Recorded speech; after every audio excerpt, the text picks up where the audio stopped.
numbers that came in from the Reserve Bank of India late on Friday, they essentially made some changes to the rules on what FPIs, that's foreign portfolio investors, can buy into in terms of Indian debt. I'm running you through the rules. Remember, the money markets are closed today, so we will only see a reaction on this on Wednesday. But essentially what they've done is that in terms of government bonds, they've taken out the provision which says that you have to or you can invest only in bonds which have a minimum residual maturity of 3 years. That was a provision that was brought in after the taper tantrum, because during the taper tantrum raise, it was the short end which got hit by speculators and saw a lot of volatility, and that volatility filtered through into the currency markets as well. Now the RBI has reversed that provision, and they've said that no residual maturity restriction will be placed on government bonds. So that remains entirely withdrawn. The impact of that will be that FPIs can buy government securities or pretty much all maturities.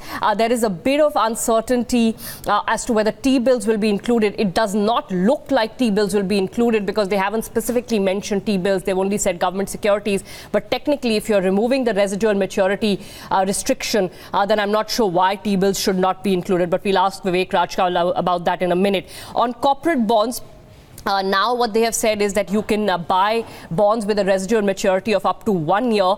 Earlier, FPIs could only invest in bonds with a residual maturity of about 3 years. The impact once again will be at the shorter end. FPIs can come in and buy in slightly shorter securities, but again, probably not commercial paper. Some other requirements that have been put in, though, is on concentration limits. So there's a cap on the single security within government bonds. That cap has been lifted to 30% from 20%, but in the case of corporate bonds, there is a cap that has been brought in and which has been set at 50%. I believe that could have some negative impact on the private placement of corporate bond issues, although I'm not sure how many of those were actually getting placed with a single FPI. I know they were getting placed with single domestic investors, but I don't know whether it was happening so much with FPIs. Now, the story here is that we are going back to rules which existed in the past. The question is about the timing. What has prompted this? Was this already in the works? If it was already in the works, Neeraj, it's fine. But if this is being done because the rupee was under pressure, then it's a very foolhardy move. We've seen this movie play out before and we know how it ends. So I'm hoping that that's not what it is. I'm hoping that the RBI was anyway planning this. But I do want to point out that FPI sales in April were 10,000 crores in debt, and in March it was 9,000 crore in debt. So we have had, a lot of exits from the debt market from the FPI end. So I hope that that is not what has prompted this. Let me welcome in Vivek Rajpal, interest rate strategist at Nomura, joining us on the phone line from Singapore. Vivek, good morning. Thanks for taking our call. First, I want to ask you of the impact as you see. A lot of people said that essentially this helps the carry traders, putting it very simply. Right. I think idea of this move is to help the carry trade. We have seen over the past 1 month that the curve has bear flattened, with front-end yields leading the sell-off. And this has occurred because of two reasons, actually three. One, clearly INR was under pressure, and as you mentioned earlier as well, that FPI sold bonds. Number two, supply moved from longer end of the curve to the front end of the curve. So that's the area where we had a huge supply and supply-demand issue was there. And number three, INR was under pressure. Clearly rate hike expectations have also resulted in front-end yields moving higher. Question is, will this move ease the pressure? I think, yes, in the near term, probably it will ease some pressure. It will probably reverses some of the bear flattening move that we have seen in the yield curve. Having said that, I think that's what you were also hinting, that over the medium term, ultimately carry trade then relies a lot on the global dynamics, right? If U.S. Treasury yields goes up, if oil prices continues to rise, then these things will matter much less. And then probably bonds and FPIs investors will still respond to how the INR behaves and how the rate hike expectations develop. Yeah, and I don't know that the concentration concentration limits, etc. That is not going to make a difference, right? Because at the end of the day, these FPIs tend to move in herds because there is a change in the global picture or in the domestic picture, and mostly everybody reacts in the same fashion. So I don't know that that's going to help smoothen out any volatility that may come in from global shores, Vivek. Mm-hmm.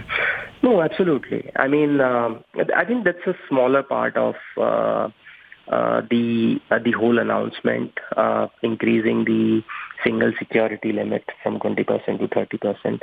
I think the bigger deal is to allow FPIs to go into less than 3-year part of the curve. To a certain extent, we are definitely not in a 2013 kind of a scenario where India macro fundamentals were very weak. We have enough FX reserves, etc. And from that perspective, on the local front, we are much more resilient related to 2013. But at the same point of time, because of the nature of India's economy, we are always vulnerable to rise in oil prices. We are always vulnerable to USD yields going up aggressively in the longer end of the curve. And I think what this move does is it probably normalizes the supply-demand equation in front end of the curve, and near term it's a positive news, no doubt about it, up to for the front end of the curve. But over the medium term, it makes those bonds much more correlated with the global factors, and from a medium term perspective, that's what worries me. Probably it makes onus even more on policymakers to ensure that the macro fundamentals of the country remain well in place. Right. No, absolutely, Vivek. Vivek, two quick questions. One is that, is it your understanding that T-bills will not fall into this? They haven't specified. So I got two views from the market. One saying that they haven't specified T-bills, so they will be out of it. But if they've taken out the residual maturity limit, then why should T-bills be out of it?